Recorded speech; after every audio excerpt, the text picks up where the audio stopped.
Hai, selamat pagi semua. Salam sehat buat seluruh anak didik kami, khususnya siswa-siswi SMK KBP Sidikalang.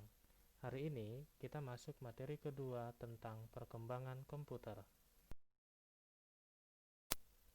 Adapun pokok bahasan kita pada pagi ini, yang pertama, definisi komputer, yang kedua, klasifikasi komputer, dan yang ketiga adalah sejarah komputer.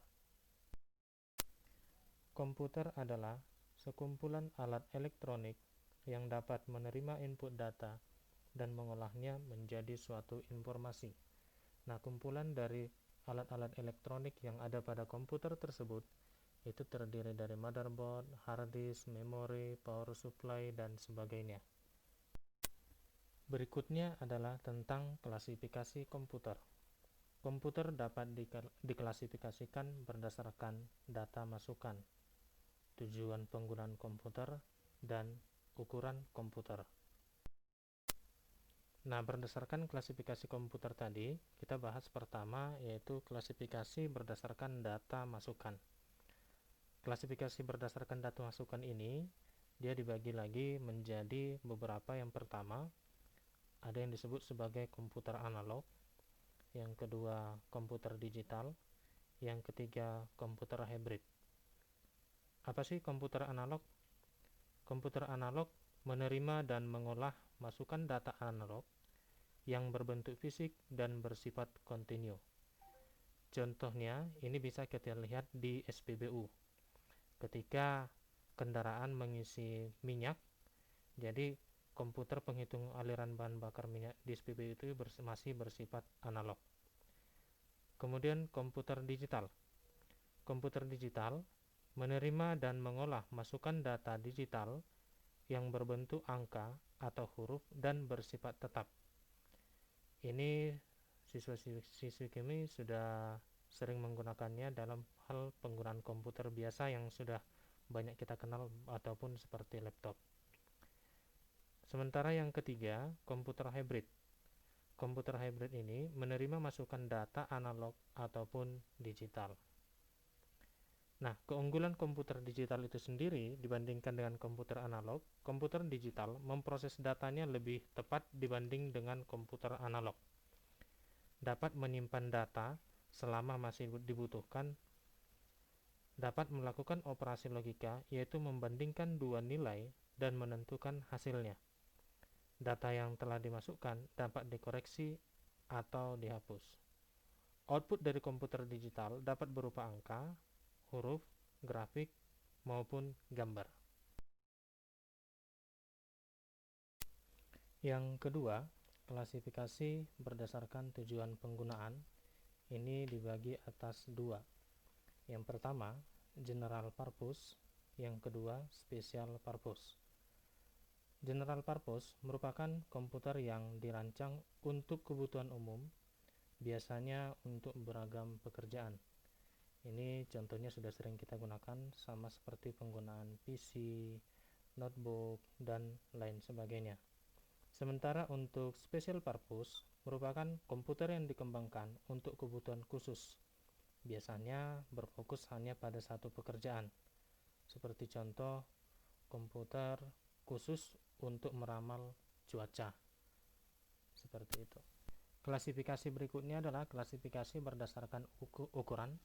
Yang pertama, mikrokomputer, kedua mini komputer, ketiga mainframe komputer, keempat superkomputer.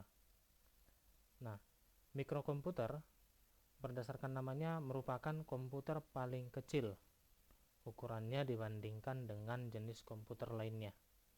Komputer yang memakai mikroprosesor sebagai CPU atau unit pemrosesan utama. Selain itu, harga dari mikrokomputer juga lebih murah dibandingkan dengan mini komputer, mainframe komputer, dan superkomputer. Ukurannya pun sedikit lebih simpel. Yang paling sering banyak digunakan adalah seperti smartphone, tablet, laptop, dan lain sebagainya. Kemudian yang kedua, tentang mini komputer atau komputer mini. adalah jenis komputer yang berdasarkan ukurannya lebih besar daripada mikrokomputer. Minikomputer ini memiliki kemampuan penyimpanan data dan pengolahan data yang lebih besar daripada mikrokomputer. Akan tetapi, minikomputer tidak digunakan untuk single user atau satu pengguna, melainkan digunakan oleh perusahaan besar atau organisasi pada masing-masing departemen untuk tujuan tertentu. Misalnya, minikomputer digunakan oleh departemen produksi atau memantau jalannya proses produksi agar sesuai dengan standar proses produksi perusahaan. Yang ketiga, mainframe komputer merupakan jenis komputer yang berdasarkan ukurannya lebih besar daripada mini komputer. Begitu pula dengan kemampuan kecepatan mengolah data serta penyimpanannya lebih besar dibanding dengan mini komputer. Jenis-jenis komputer seperti mainframe komputer ini tidak digunakan untuk single user. Jadi sama ya seperti mini komputer tadi, tidak digunakan untuk single user atau untuk satu pengguna. Selain perusahaan besar yang memanfaatkan mainframe komputer ini, untuk keperluan produksi dan perusahaan lembaga lain yang umumnya menggunakan mainframe yaitu lembaga pendidikan, perbankan, perusahaan asuransi, dan perusahaan lainnya. Nah, yang terakhir adalah superkomputer. Superkomputer adalah jenis komputer yang berdasarkan ukurannya paling besar di antara ketiga komputer sebelumnya. Superkomputer memiliki kapasitas pengolahan data dan kinerja yang paling kuat, memiliki kemampuan untuk melakukan triliunan perintah atau instruksi per detik yang dapat dihitung dalam flops atau floating point operation per second. Tidak seperti halnya komputer pribadi atau PC yang hanya dapat melakukan jutaan perintah atau instruksi saja per detiknya, superkomputer pada umumnya hanya digunakan oleh organisasi atau perusahaan besar. Misalnya seperti organisasi NASA yang menggunakan komputer jenis superkomputer guna meluncurkan dan mengendalikan pesawat dan roket yang terbang keluar angkasa. Selanjutnya kita bahas tentang sejarah komputer. Jadi cikal bakal komputer adalah alat hitung, dan alat hitung paling tua adalah abakus atau sipua yang dikenal sejak tahun 460 sesudah Masehi.